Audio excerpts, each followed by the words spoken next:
The budget exercise begins with first ascertaining how much the economy will grow. That is the nominal GDP. The fiscal deficit is, after all, measured as a percentage of the nominal GDP. How much taxes will grow will also depend on how fast the economy grows. Now, a poll of economists showed that nominal GDP growth for FY26 will be assumed at 10.2 to 10.3%. This is still higher than the 9.7% for this year, which is revised lower from the July budget assumption of 10.5%.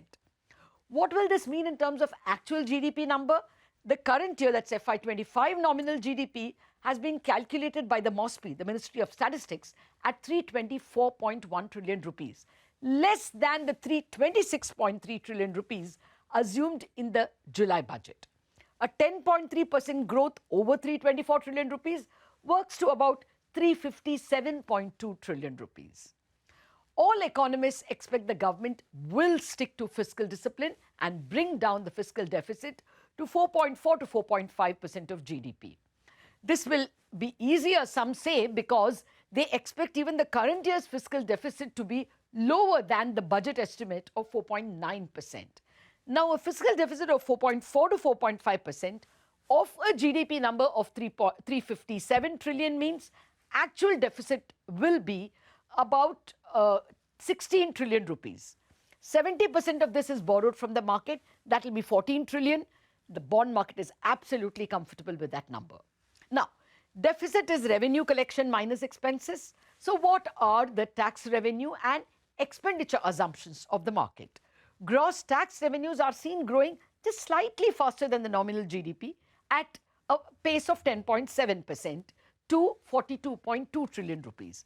Within this, direct taxes are seen growing by 12% in FY26, slower than the 14% growth this year. Within direct taxes, corporate taxes are seen improving from this year's very poor showing. Income tax, which has been growing at a steaming over 20%, is seen mellowing down to a 15% growth in FY26, partly because many people are expecting tax cuts, and partly because capital gains and STT may not contribute that much in FY26. Now, on the non-tax revenue side, the single biggest number to watch is Reserve Bank dividend. In FY25, the Reserve Bank gave a generous 2.1 lakh crore rupees. Some economists have assumed the same number for FY26. Some are assuming less. But the Reserve Bank dividend can make a big difference to how much the government can spend. The expenditure side is interesting.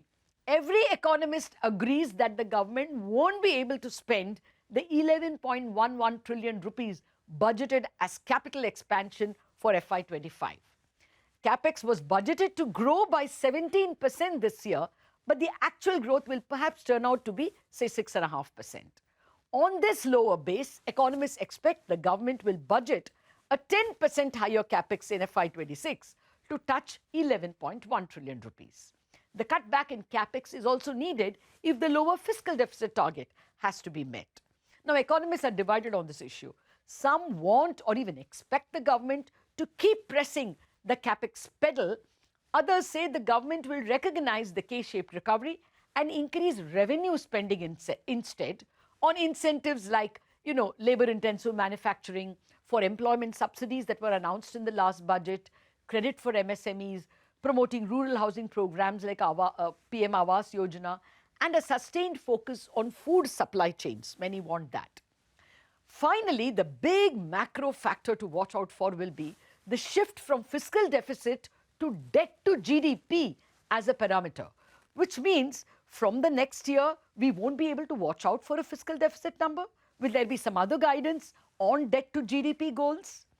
That will be one big question for which the market wants an answer.